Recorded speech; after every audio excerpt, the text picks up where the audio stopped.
सर्वांना सलाम. सर्वांना सलाम. बरेच लोक जॉईन होत आहेत फेसबुकवरती. तुमचं स्वागत आहे. मी आताच बघत होतो रेव्हरंड डॉक्टर नरेंद्र जॉन बँगलोरवरून आपले संती आहेत. सर, तुमचं स्वागत आहे. बऱ्याच वर्षानंतर आपण समोरासमोर येत आहोत, त्यासाठी देवाची स्तुती असो.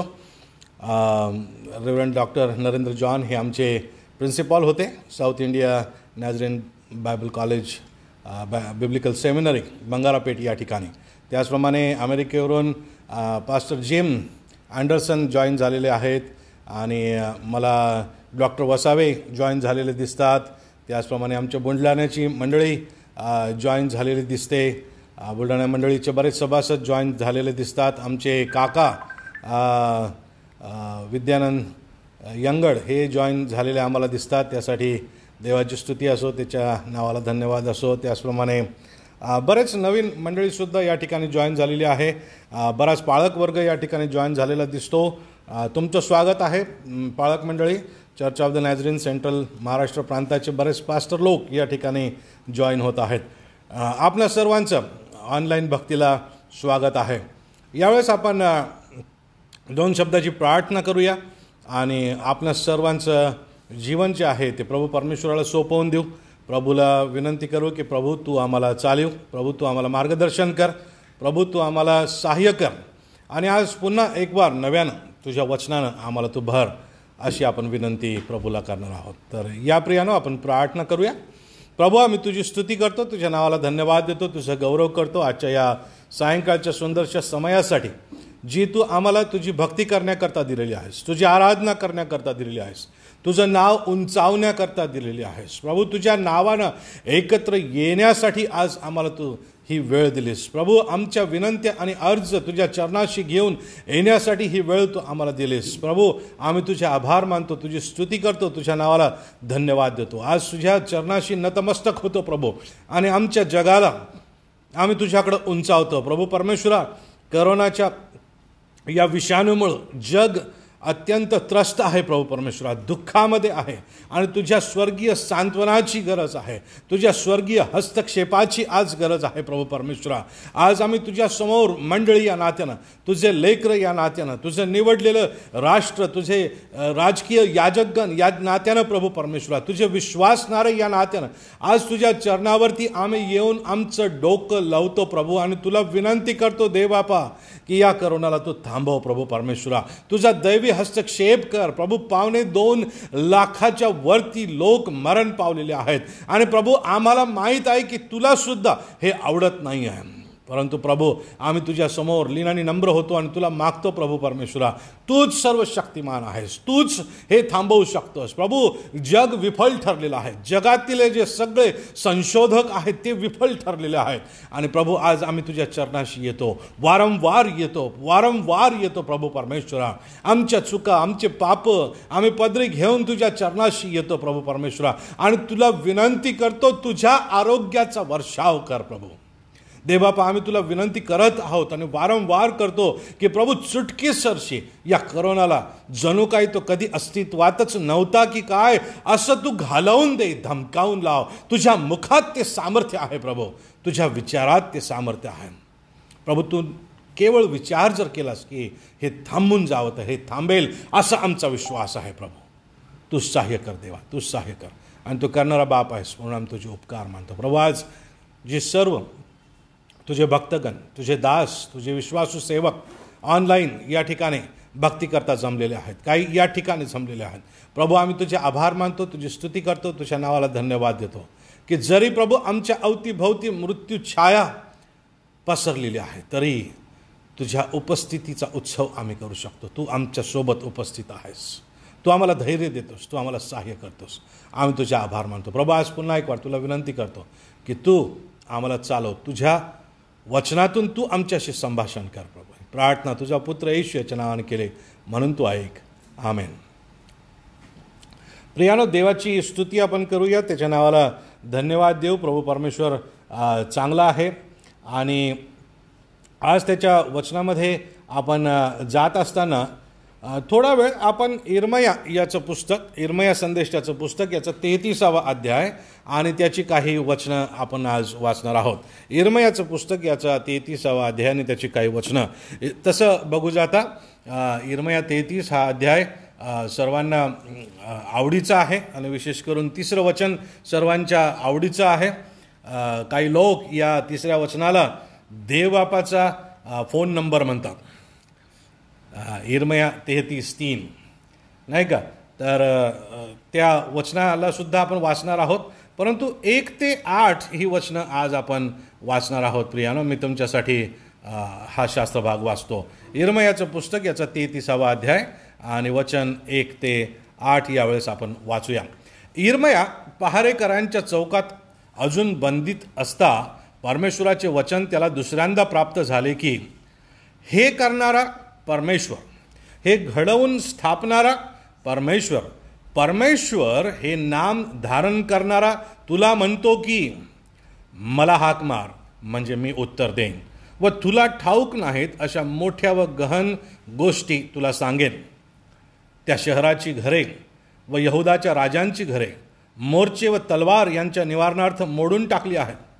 त्याविषयी परमेश्वर इस्रायलाचा देव म्हणतो, ज्यांना मी आपल्या क्रोधाने व संतापाने वधले व ज्यांच्या सगळ्या दुष्टतेमुळे मी या नगरापासून आपले मुख लपवले, त्यांनी खासद्यांबरोबर युद्ध करताना ती घरे त्यांच्या प्रेतांनी भरून टाकली. तर पहा, 6व्या वचनापासून तर 8व्या वचनापर्यंत विशेषरीत्याने बारकाईनं लक्ष द्या. तर पहा, मी ह्या नगरास आरोग्याचे उपचार करीन, त्या लोकांना बरे करीन आणि शांती व सत्य यांचे वैपुल्य त्यांच्या ठाई प्रगट करेन. मी यहुदाचा बंदिवास व इस्रायलाचा बंदिवास उलटवीन व त्यांना पूर्ववत स्थापिन. त्यांनी जे दुष्कर्म करून माझ्या विरुद्ध पाप केले त्या सर्वांचे मी क्षालन करेन. त्यांनी जी दुष्कर्मे करून माझ्या विरुद्ध पाप व अपराध केला त्या सर्वांची मी क्षमा करेन. प्रभू परमेश्वर वाचलेल्या वचनांवर आशीर्वाद देव. विशेष करून 6 ते 8 या वचनांवरती आपण आज आपलं लक्ष केंद्रित करणार आहोत. आणि आपणा सर्वांना कल्पना आहे, आपल्यापैकी कोणीच असा नाही की जो आपल्या अवतीभोवतीच्या परिस्थितीबद्दल अनभिज्ञ आहे. काय सुरू आहे ती कोणालाच कळत नाही, माहीत नाही, असं एकही व्यक्ती आपल्याला जगाच्या पाठीवर दिसणार नाही. अगदी लहानांपासून थोरापर्यंत सर्वांना आपल्या अवतीभोवतीची परिस्थिती आज माहीत आहे. प्रियानो, देवबापाचा गौरव करू, कारण देवबाप त्याच्या लेकरांना सांत्वन रहित सोडत नाही. त्याच्या निर्मितीला तो सांत्वन रहित सोडत नाही, सांत्वनाशिवाय टाकून देत नाही. तर त्याच्या पुनर्स्थापनेचे अभिवचनं तो तुम्हाला आणि मला सतत देतो. आणि आज या 6 ते 8 वचनांमधून आपण 4 अभिवचनांकडे लक्ष देणार आहोत. या मागील दिवसांमध्ये देवाचं वचन वाचत असताना देवबाप सतत विविध दृष्टिकोनातून मार्गदर्शन करत असलेला आणि त्याचा आवाज आपल्यापर्यंत पोहोचवत असलेला सतत आणि अतिशय स्पष्टरित्या दिसतं, जाणवतं. प्रियान, पहिली गोष्ट म्हणजे देवबाप आम्हाला हे सांगण्याचा प्रयत्न करत आहे की तो एक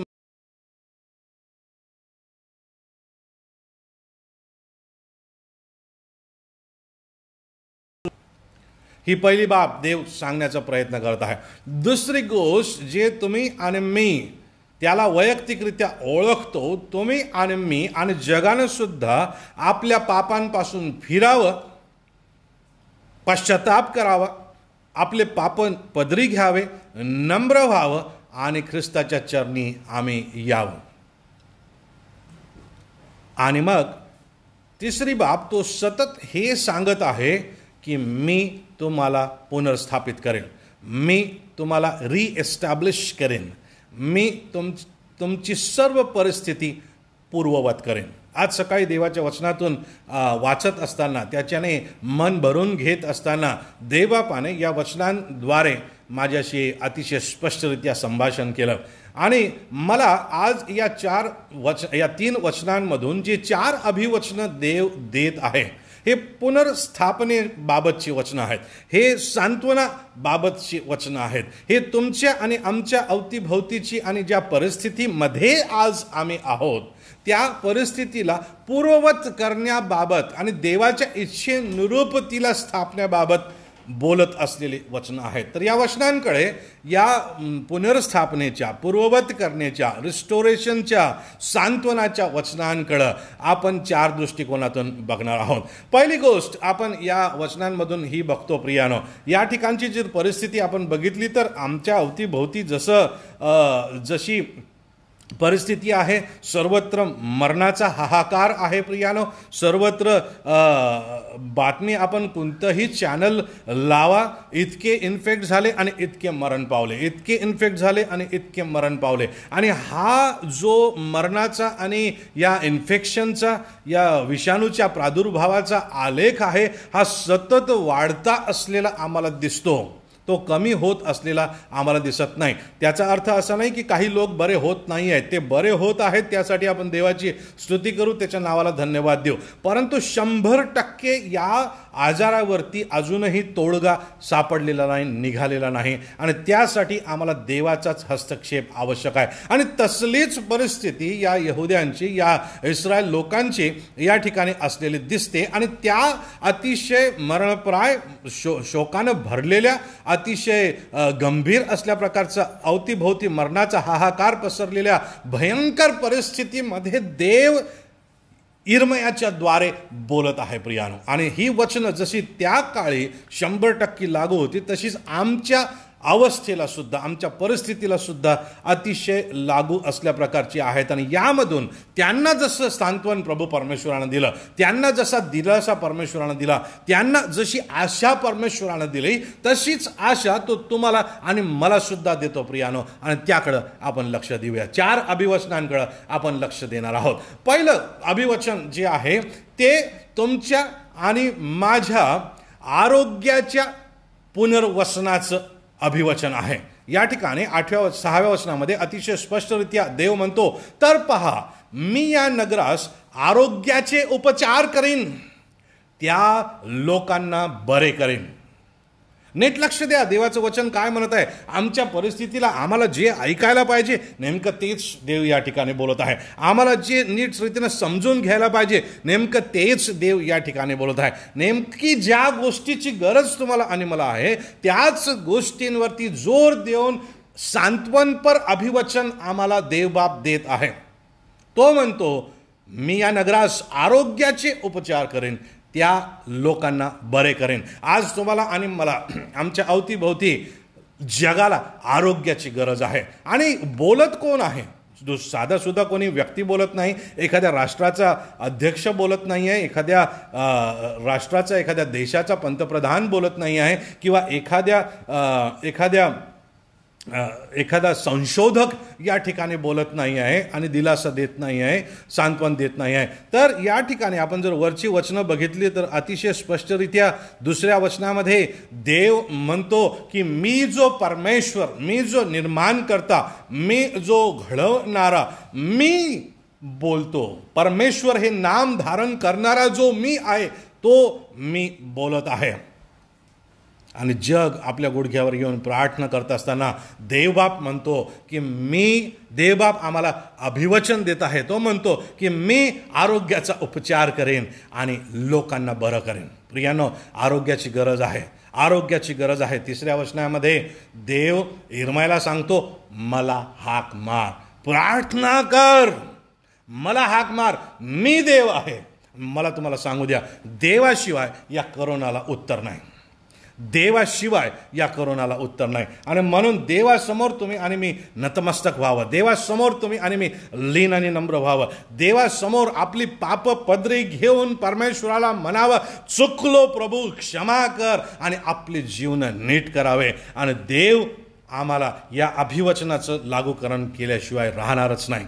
या ठिकाणी कुठला तरी एक अतिशय बुद्धिमान देश येऊन त्याच्या सर्व शास्त्रज्ञांना घेऊन करोनाचा उपचार तयार करून आमच्यापर्यंत आलेला आम्हाला दिसत नाहीये. या ठिकाणी खुद्द देव म्हणतो, मी उपचार करेन, मी उपचार करेन. डॉक्टर आता ह्या वेळेला देव स्वतःच बनू इच्छित आहे, तो स्वतःच बनणार आहे. आणि तो म्हणतो मी उपचार करेल, मी उपचार करेल, मी बरं करेन, मी दिलेलं औषधाने तुम्ही बरं व्हाल असंही त्या ठिकाणी म्हणत नाहीये. तो म्हणतो मी बरं करेन, म्हणजे मी स्वास्थ्य ओतेन, मी आरोग्य ओतेन. एखाद्या औषधामध्ये एखादा रोग घालवून देण्याची जी शक्ती असते ती शक्ती त्या औषधामध्ये, त्या रसायनांमध्ये टाकणारा देव स्वतः आहे. आणि म्हणून जेव्हा तो असं म्हणतो की मी उपचार करेन आणि मी बरं करेन, तेव्हा या ठिकाणी आम्हाला लक्षामध्ये येतं की तो स्वतः पाऊल उचलू इच्छितो प्रिया. पण कधी? जेव्हा आम्ही त्याला हात मारू आणि नतमस्तक त्याच्यासमोर होऊ, तेव्हा जेव्हा आम्ही त्याच्याजवळ लीन आणि नम्र होऊन त्याला म्हणू की देवा आता बस झालं, आम्ही तुझ्या चरणाशी येऊन आमचं मस्तक टेकवतो, आमची जीवन तुझ्यासमोर लीन आणि नम्र करतो, आमचं जीवन बदल, तू सांगशील त्याप्रमाणे आम्ही जगायला तयार आहोत, देवा सहाय्य कर, सहाय्य कर, सहाय्य कर. देव म्हणतो, देव अभिवचन देतो, सांत्वनाचं अभिवचन देतो, आरोग्य पूर्ववत करण्याचं अभिवचन देतो. मला तुम्ही सांगा, जसे होतो आम्ही तसेच असण्यामध्ये आम्हाला आनंद असेल की आता अनारोग्य पसरलेल्या अवस्थेमध्ये देवानं येऊन आम्हाला आरोग्य दिलेल्या परिस्थितीत आम्ही असावं? मला तर असं आवडेल की देवानं मला स्पर्श करावा, देवानं मला आरोग्य द्यावं आणि त्याच्यापासून हे मला प्राप्त झालेलं आहे या शाश्वतीनं मी जीवन जगावं. आमेन. तो हे करू इच्छितो. तो तुम्हाला आणि मला असं रस्त्यावर सोडून देऊ इच्छित नाहीये, तो तुम्हाला आणि मला टाकून देऊ इच्छित नाही आहे, तो तुम्हाला आणि मला अनाथ सोडू इच्छित नाही आहे. त्याची इच्छा आहे की तुम्हाला आणि मला आरोग्य प्राप्त व्हावं. संपूर्णतः आरोग्याच्या बाबतीमध्ये प्रत्येक प्रयत्न विफल ठरलेला असताना देव म्हणतो मी उपचार करेन, मी या लोकांना बरं करेन. देवाची स्तुती असो. आज आपण विश्वासानं या वचनावरती विश्वास ठेवू, अंतकरणापासून विश्वास ठेवू या वचनावरती की देव आरोग्य देऊ इच्छितो. देव अभिवचन देत आहे की मी उपचार करेन, मी आरोग्य देईन. आणि देवापासून ते प्राप्त करण्यासाठी आपले अंतकरण उघडू आपण प्रियानं. आमच्या अंतकरणामध्ये, आमच्या जीवनामध्ये त्याला न आवडणारं काही असेल तर आज जरी आम्ही ऑनलाईन परिस्थितीमध्ये आहोत, आज त्याच्यासमोर नतमस्तक होऊन त्याला म्हणू, देवा क्षमा कर, चुकलो, पडलो, माफ कर, तू सांगशील त्या पद्धतीनं जीवन जगण्यास तयार आहे, मला सहाय्य कर, मला सहाय्य कर. आणि पवित्र शास्त्रामध्ये अनेक उदाहरणं आहेत ज्या ठिकाणी लोक परमेश्वरासमोर नतमस्तक झाले, ज्या ठिकाणी लोकांनी देवाला हाक मारले. आपल्याला हिजकिया राजाचं उदाहरण माहीत आहे. तो आजारी होता आणि तो मरणार होता, त्याचं मरण आता जाहीर झालेलं होतं, परंतु प्रभू परमेश्वराच्या समोर तो नतमस्तक झाला, त्यानं प्रार्थना केली. आपल्याला असं दिसून येतं की देवबाप म्हणतं की ओके, मी तुझं आयुष्य 15 वर्षाने वाढवतो. आमेन. योब त्या सगळ्या फोडांनी भरलेला होता, त्याचं सर्वस्व गेलेलं होतं. तो एका प्रकारच्या आमच्या परिस्थितीपेक्षा कितीतरी मोठ्या अशा परिस्थितीमध्ये तो लॉकडाऊन झालेला होता प्रियानो, परंतु त्याचं सर्वस्व परमेश्वरानं पुनर्वसित केलं. आमेन. त्याचं आरोग्यसुद्धा परमेश्वरानं पुनर्वसित केलं आणि तो देव आज आम्हाला पुनर्वसन करण्याचं आश्वासन देत आहे, वचन देत आहे, अभिवचन देत आहे. त्याच्यावरती आपण विश्वास ठेवूया. दुसरं अभिवचन जे देव या वचनामध्ये देत आहे आणि ते 6व्या वचनाच्या दुसऱ्या भागामध्ये आम्हाला दिसतं. तो म्हणतो की मी फक्त आरोग्याचा उपचार करेन आणि बरं करेन एवढंच नव्हे, तर दुसरी एक अतिशय महत्त्वाची बाब या दिवसांमध्ये आमच्या जवळून निघून गेलेली आम्हाला दिसते. आम्ही त्याच्याशिवाय जीवन जगत असलेलो दिसतो, जग त्याच्याशिवाय जीवन जगत असलेलं आम्हाला दिसतं. तुम्हाला माहित आहे काय हरवलेलं आहे जगामधून आज? शांती. आणि नेमकं सत्य काय आहे हे लोकांना समजत नाही आहे. आणि देव या ठिकाणी म्हणत आहे की शांती व सत्य यांचे वैपुल्य त्यांच्या ठाई प्रगट करेन. वाव. त्या शब्दांचा अर्थ लक्षामध्ये घ्या, त्यांचं जे कनेक्शन आहे ते लक्षामध्ये घ्या, ते एक दुसऱ्याच्या संदर्भात कसे कार्य करतात हे लक्षामध्ये घ्या. या ठिकाणी देव म्हणतो की मी तुम्हाला शांती व सत्य हे विपुल प्रमाणात देईन. तुमच्यामध्ये ते विपुल प्रमाणात, फार मोठ्या प्रमाणात मी प्रगट करेन. प्रियानो, काय होतं माहीत आहे, जेव्हा आम्ही प्रभू परमेश्वराच्या इच्छेत नसतो, जेव्हा प्रभू परमेश्वराच्या इच्छेच्या विरुद्ध आम्ही वागतो, तेव्हा आमच्याजवळ शांती नसते. तेव्हा आमच्याजवळ शांती नसते. आणि आता परिस्थिती तीच आहे, लोकांच्या अंतःकरणामध्ये शांती नाहीच आहे. आणि जेव्हा आम्ही परमेश्वराच्या विरुद्ध वागत असतो, तेव्हा सत्याच्या विरुद्ध आम्ही वागत असतो. सत्य काय आहे याबाबत आमचं मन, आमचं अंतःकरण भरकटलेलं असतं. भलत्याच गोष्टीला सत्य मानून आम्ही जीवन जगत असतो. भलत्याच सत्यांवर आधारित मी माझ्या जीवनाची ही नौका जी आहे ती पैलतीरी पोहोचवेन असं आम्हाला वाटायला लागतं. जे सत्य नाही अशा गोष्टीवरती विश्वास ठेवून ते सत्य मला दुसऱ्या पैलतीरी घेऊन जाईल, सार्वकालिकतेत मला चालवून नेईल असं आम्हाला वाटायला लागतं. हे थोतांड आहे, हे पाप आहे. आणि पापामुळं आमच्यामधली शांती निघून जाते. पापामुळं आम्ही असत्यावर विश्वास ठेवतो आणि असत्य आम्हाला पैलतीरी पोहोचवेल असं आम्ही म्हणायला लागतो. परंतु प्रियानो, देवबाप म्हणतो हे तुमचं मानसिक संतुलन जे बिघडलेलं आहे ते मी पुनर्स्थापित करेल. देवबाप फक्त आरोग्याचं पुनर्वसन करेल असं अभिवचन देत नाही आहे. तो शारीरिक आरोग्याचं पुनर्वसनाचं फक्त केवळ मर्यादित असल्या प्रकारचं अभिवचन देत नाही आहे. तो म्हणतो मी मानसिक पुनर्वसनाचं, मानसिक आरोग्याचं अभिवचन तो देत आहे. मानसिक आरोग्याचं अभिवचन तो देत आहे. तुम्हाला आणि मला हे आवश्यक आहे प्रियानो. आम्ही जेव्हा पैशावरती अवलंबून राहतो, पैसा आमच्या नाका तोंडात आणि असं डोक्यामध्ये शिरलेला असतो की मी तुम्हाला काय सांगू. अगदी असं चुटकेसरशी आम्ही काहीही खरेदी करू शकतो. ह्या डॉक्टरकडं काय, त्या डॉक्टरकडं जायला आणि त्या डॉक्टरला मी खिशात घेऊन फिरेल असली आमची भाषा असते. आणि आमची जी कमाई असते त्या कमाईवरती आम्ही इतक्या उड्या मारतो की मी तुम्हाला काय सांगू. असं वाटतं की आमचा एक पाय अगदी स्वर्गातच आहे आणि दुसरा पाय आता हवेत ढगावरती आहे. आणि हळूहळू आता मी तो दुसराही पाय त्या पैशाच्या आधारे घेऊन स्वर्गातच प्रवेश करणार आहे. आणि तिकडून देवबाप माझ्या गळ्यात हात घालून फिरत आहे. अशा आवेशात, अशा आविर्भावात आम्ही जगत असतो पैशाच्या आधारे. बाकीचे सगळे आम्हाला चिल्लर वाटायला लागते. बाकीचं सगळं आम्हाला या जगातलं जे काही आहे ते काहीच नाही, माझ्यासमोर मीच सर्वस्व आहे असं आम्हाला वाटायला लागतं. आधार काय? पैसा. हे असत्य आहे. दुसरं सामर्थ्य, सत्ता, पॉवर.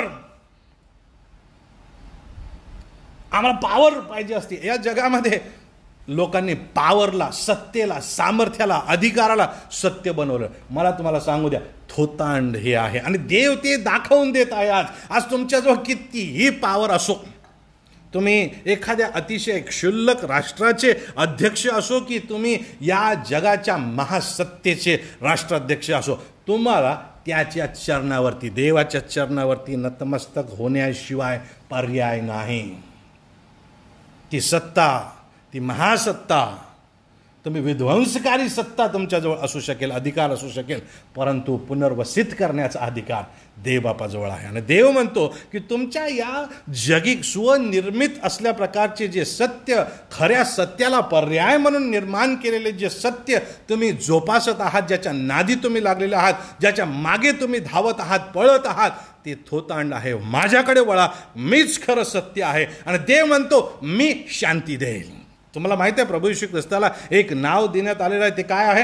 त्याला शांतीचा राजकुमार, प्रिन्स ऑफ पीस असं म्हटलेलं आहे. आणि राजकुमार किंवा प्रिन्स हा जो शब्द पवित्र शास्त्रामध्ये आपण वाचतो त्याचा अर्थ एखाद्या राजाचा मुलगा एवढाच होत नाही. त्याचा अर्थ ज्याच्या ठाई सत्ता आहे, ज्याच्या ठाई अधिकार आहे अशी व्यक्ती. आणि तो देवच आहे. देव म्हणतो मी ती शांती तुम्हाला देईन, मी ती शांती तुम्हाला देईल. फिलिप्पीकरास पत्र याचा 4 अध्याय 7 वचन काय म्हणतं? आमच्या बुद्धी सामर्थ्या पलीकडे असणारी शांती मी तुम्हाला देईन. तुम्हाला आणि मला शांती आज जर पाहिजे तर येशूच्या चरणाशी लीन आणि नम्र व्हावं लागेल, कारण येशूच ती शांती आम्हाला देऊ शकतो. येशू मार्ग, सत्य आणि जीवन आहे. त्या जीवनाचा, त्या सत्याचा, त्या मार्गाचा आम्ही अवलंब केला, त्याच्या मागे आम्ही लागलो, तर त्याची आमच्यामध्ये विपुलता होईल. विपुलतेने देव आमच्यामध्ये ते प्रगट करेल, असं देव या ठिकाणी म्हणत आहे. प्रियानं, तुम्ही कोणीही असा, सर्व सत्ताधीश असा की अगदी कफल्लक, सर्वसामान्य, दुर्बळ, रस्त्यावर असणारी व्यक्ती असा. प्रियानो, आम्हा सर्वांना शांतीचं प्रमाण सारखंच पाहिजे असतं. सत्य आम्हा सर्वांना आवश्यक आहे. आणि देव म्हणतो ते तुमच्या ठाई विपुलतेनं प्रगट मी करेल. थोडंसं इकडं तिकडं त्याचे हायलाईट्स मी तुम्हाला देईल असं म्हणत नाही. तो म्हणतो विपुलतेनं मी ते तुम्हाला देईल. थोडंसं नाही, विपुलतेनं. त्याचं, या दोन गोष्टींचं वैपुल्य तुमच्या ठाई मी प्रगट करेल असं म्हणतो.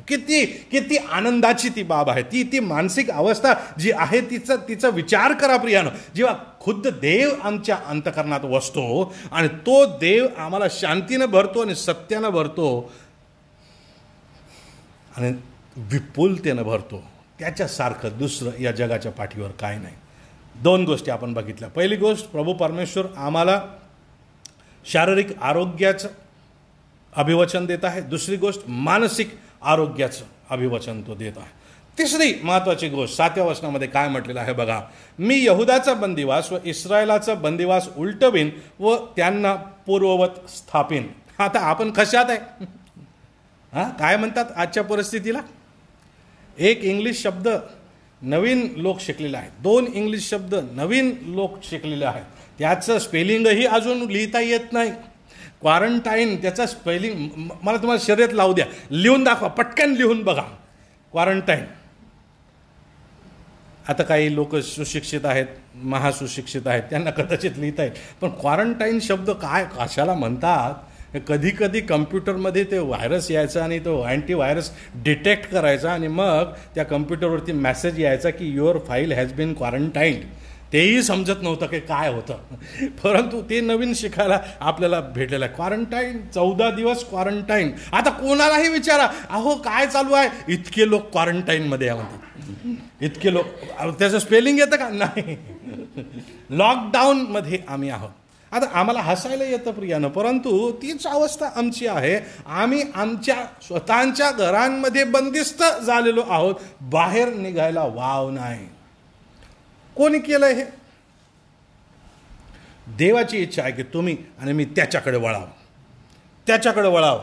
तुमचा पैसा, तुमचं जगातलं स्वातंत्र्य, तुमचं जे काही महाशक्तिशाली तुमच्याजवळ असेल ते सगळं फोल ठरत आहे, ते सगळं कुचकामी ठरत आहे, त्याचा काहीही उपयोग होत नाही आहे.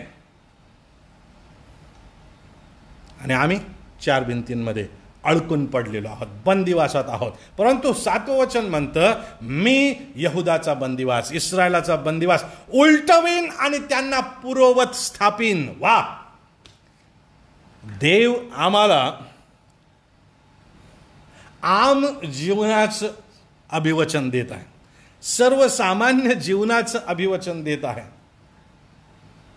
आरोग्याचं अभिवचन आहे, मानसिक आरोग्याचं अभिवचन आहे, आम जीवनाचं, स्वतंत्र जीवनाचं, मोकळ्या जीवनाचं अभिवचन देत आहे. देवबाप म्हणतो मी काढेल तुम्हाला या बंदिवासातून. हा जणू काही आमचा शत्रू बनून आमच्या अवतीभोवती फिरत आहे.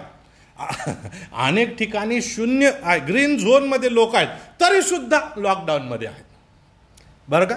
ग्रीन झोनमधले सुद्धा लोकांना बाहेर हिंडायला मुभा दिलेली नाही आहे सरकारने. आम्ही लॉकडाऊनमध्ये आहोत. त्याही परिस्थितीमध्ये ज्या ठिकाणी एकही रोगी नाही त्याही ठिकाणी लोकांना अडकून पडावं लागत आहे. का? न जाणो एखादा आलेला असेल इन्फेक्टेड तर, न जाणो माझ्या नाकातून तोंडातून तो जीवाणू माझ्या शरीरात गेला तर, न जाणो माझ्याकडून माझ्या कुटुंबापर्यंत तो पोहोचला तर, न जाणो ह्या भीतीनं व्याप्त आम्ही बंदिवासात राहत आहोत. परमेश्वर म्हणतो मी हा बंदिवास उलटवेन, तुम्हाला स्वातंत्र्य देईल, तुम्हाला सर्वसामान्य जीवन देईल, हे उलटावून मी टाकेल. आणि मला तुम्हाला सांगू द्या, परमेश्वरामध्येच हे उलटवून टाकण्याचं सामर्थ्य आहे. परमेश्वरामध्येच उलटवून टाकण्याचं सामर्थ्य. तुमचा आणि माझा बंदिवास, तुमचा आणि माझा लॉकडाऊन, तुमचा आणि माझा क्वारंटाईन बदलून टाकण्याचं सामर्थ्य देवाजवळ आहे. प्रियानो, साधू सुंदर सिंगांबद्दल सांगतात की ते नेपाळ भागामध्ये आणि तिबेट भागामध्ये देवाचं वचन सांगण्यासाठी जात असत. रक्ताळलेल्या पायाचा प्रेषित असं त्याला नाव दिलेलं आहे, साधू सुंदर सिंग. तुम्ही इंटरनेटवरती टाईप करून जर सर्च केलं तर तुम्हाला सापडेल त्यांचं जीवनचरित्र. साधू सुंदर सिंग निश्चित बघा, त्याचं जीवनचरित्र वाचता येत असेल तर निश्चित वाचा. त्यांना तिकडच्या एका राजानं ते सुवार्थ सांगत असल्यामुळं त्यांना एकदा एका अतिशय मोठ्या खोल विहिरीमध्ये टाकून देण्यात आलं आणि आता असं गृहीत धरण्यात आलं की ते आता मरणार, तिथून ते वापस कधीही येऊ शकणार नाही. लॉकडाऊन. साधू सुंदर सिंग जिवंत देवावरती विश्वास ठेवणारे होते. साधू सुंदर सिंगांनी प्रार्थना केली, देवा मला वाचव, तुझ्या इच्छेप्रमाणे कर, तुला सोडवायचं तर सोडव. आणि रात्री एक दोरी त्या विहिरीमध्ये आली आणि त्यांना आवाज आला की दोरी धर. आणि त्यांनी ती दोरी व्यवस्थित धरली आणि त्यांनी धरल्याबरोबर ती दोरी वरती ओढत आणल्या गेली. आणि साधू सुंदर सिंग विचार करत असेल की कोण हा भला माणूस आहे ज्याने रात्री येऊन मला त्या ठिकाणी बाहेर काढलेला आहे. कधी मी त्याला मिठी मारतो आणि कधी त्याला एक आलिंगन देतो आणि कधी त्याचे आभार मानतो. दोरी वरती आली. साधू सुंदर सिंग विहिरीच्या बाहेर आल्यानं पाहतात तर काय, त्या ठिकाणी कोणीच नव्हतं, दोरी सुद्धा नव्हती.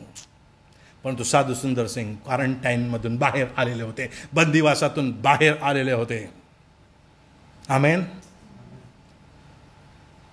इस्रायल लोक मिस्रामध्ये गुलामगिरी करत होते. प्रियानो, अतोनात अन्याय त्यांच्यावरती होत होता, छळ त्यांचा होत होता. जेव्हा ते रडले आणि पश्चाताप त्यांनी केला, त्यांचा आवाज परमेश्वरासमोर पोहोचला, परमेश्वरानं त्यांना त्यांच्या बंदिवासातून वापस आणलेलं आहे. एकदा नाही, वारंवार परमेश्वरानं त्यांना वापस आणलेलं आहे. वारंवार परमेश्वरानं त्यांना पूर्ववत केलेलं आहे. वारंवार त्यांना वापस आणलेलं आहे. आणि त्याचा कळस म्हणून लक्षामध्ये घ्या, देवबापानं भविष्यवाणी केली होती संदेष्टांच्याद्वारे की मी तुमच्या राष्ट्राचं नाव जगाच्या नकाशावरून पुसून टाकेल. आणि 2000 वर्ष जवळपास इस्रायलाचं नामोनिशान जगाच्या नकाशावरती नव्हतं, परंतु 1947 मध्ये ते राष्ट्र वापस नकाशावरती आलेलं आहे आणि आता त्याला राष्ट्र म्हणून सुद्धा मान्यता दिलेली आहे. हे देवाच्या अभिवचनाप्रमाणे आहे. मी बंदिवास उलटवीन, मी तुमचं पुनर्वसन करेल, तो तुम्हाला आणि मला आम जीवनामध्ये, सर्वसाधारण जीवनामध्ये पुनर्वसित करू इच्छितो. प्रियानो, हे अभिवचन त्याचं आहे. हा करोना जाईल, निश्चित जाईल. माझा विश्वास आहे की हा करोना जाईल आणि निश्चित जाईल आणि परमेश्वर पुनर्वसित केल्याशिवाय राहणार नाही. आमेन. कितीतरी उदाहरणं आहेत. काल परवा आम्ही घरामध्ये दानियेलाची गोष्ट बघितली. दानियेलाला सिंहाच्या गुहेमध्ये टाकून द्या असं म्हटलं. का? कारण तो जिवंत देव परमेश्वराची 3 वेळेस भक्ती करत असे म्हणून. त्या राजाची सुद्धा इच्छा नव्हती त्याला टाकावे म्हणून, परंतु लोकांनी त्याच्यावरती दबाव आणला आणि म्हटलं की नाही, तू एकदा फरमान काढलंस ते बदलू शकत नाही, टाक याला. आणि त्याला टाकावं लागलं आणि टाकून दिलं सिंहाच्या गुहेमध्ये. राजा रात्रभर झोपू शकला नाही. सकाळीच उठून त्या गुहेच्या दाराजवळ गेला आणि म्हणाला की दानियेला, ज्या जिवंत देवाची तू भक्ती करतोस त्या देवानं तुला वाचवलेलं आहेस काय? आणि आतमधून दानियेलाचा आवाज आला, महाराज, चिरायू असा माझ्या देवानं मला सुरक्षित ठेवलेलं आहे. त्यानं देवदूतांना पाठवून या सिंहाची तोंड बंद करून टाकलेली आहेत आणि मी ठीक आहे, मी तुमच्या विरुद्ध आणि जिवंत देवाच्या विरुद्ध काहीही चूक केलेली नाही. आणि राजानं फरमान काढलं, आज्ञा केली की काढा दानियेलाला बाहेर आणि ज्यांनी याच्यावर आरोप केले होते त्यांना फेकून द्या त्या गुहेमध्ये. आणि नंतर असं म्हटलेलं आहे की ज्यांनी त्याच्यावरती आरोप केले होते त्यांच्या लेकरा बाळांसहित, कुटुंबासहित त्यांना गुहेमध्ये टाकलं, तेव्हा ते लोक त्या जमिनीवर टेकाच्या आत वरच्या वर त्या सिंहांनी त्यांचे हाड तोडून मोडून फस्त त्यांना केलं. असंच देवबाप या कोरोनाचं तोंड बंद करून टाकेल, त्याचा प्रभाव बंद करून टाकेल. क्षणार्धात देव हे करू शकतो. आम्ही त्याच्यावर विश्वास ठेवूया, आम्ही त्याच्या अभिवचनावर विश्वास ठेवूया. म्हणूया की देवा, मी तुझ्यावर विश्वास ठेवतो, हा बंदिवास उलटवून तू टाक, उलटवून टाक. मी तुझ्या इच्छेप्रमाणे चालेल, बंदिवास उलटव दे बाबा. आणि देव केल्याशिवाय राहणार नाही. 3 गोष्टी आपण बघितल्या. पहिली गोष्ट, देवबाप शारीरिक आरोग्याचं पुनर्वसन करण्याचं अभिवचन आम्हाला देतो. दुसरी गोष्ट, देवबाप आमच्या मानसिक आरोग्याचं पुनर्वसन करण्याचं अभिवचन आम्हाला देतो. तिसरी गोष्ट म्हणजे आमच्या सामाजिक पुनर्वसनाचं अभिवचन देतो. स्वतंत्र आम्हाला तो करू इच्छितो, बंदिवास आमचा तो उलटवू इच्छितो. आणि चौथी गोष्ट जी अतिशय महत्त्वाची आहे ती ही की तो तुमचं आणि माझ्या आध्यात्मिक जीवनाचं पुनर्वसन करू इच्छितो. काय म्हटलेलं आहे बघा, चौथी गोष्ट लक्षात घ्या, 8व्या वचनामध्ये तो तुमच्या आणि माझ्या आध्यात्मिक जीवनाचं पुनर्वसन करण्याचं अभिवचन देतो. 8वं वचन अतिशय सामर्थ्यशाली वचन आहे. काय म्हणतं बघा, त्यांनी जे दुष्कर्म करून माझ्या विरुद्ध पाप केले त्या सर्वांचे मी क्षालन करीन. त्यांनी जे दुष्कर्म करून माझ्या विरुद्ध पाप व अपराध केला त्या सर्वांची मी क्षमा करेन. पाप काय आहे? समजून उमजून जाणीवपूर्वकरित्या देवाचा नियम मोडणे. समजून उमजून जाणीवपूर्वकरित्या देवानं जो नियम दिलेला आहे त्याचं उल्लंघन करणे, त्याच्या विरोधात जाणे, जे देव नाही त्याला देव मानणे.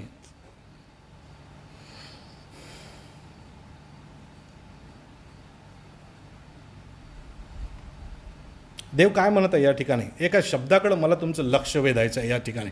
काय म्हणतो बघा, पहिल्या वाक्यामध्ये 8व्या वचनाच्या तो म्हणतो त्यांनी जे दुष्कर्म करून माझ्या विरुद्ध पाप केले त्या सर्वांचे मी क्षालन करेन. आता क्षालन हा जो शब्द आहे या शब्दाचा अर्थ जरा बारकाईनं मी शोधण्याचा प्रयत्न करत होतो.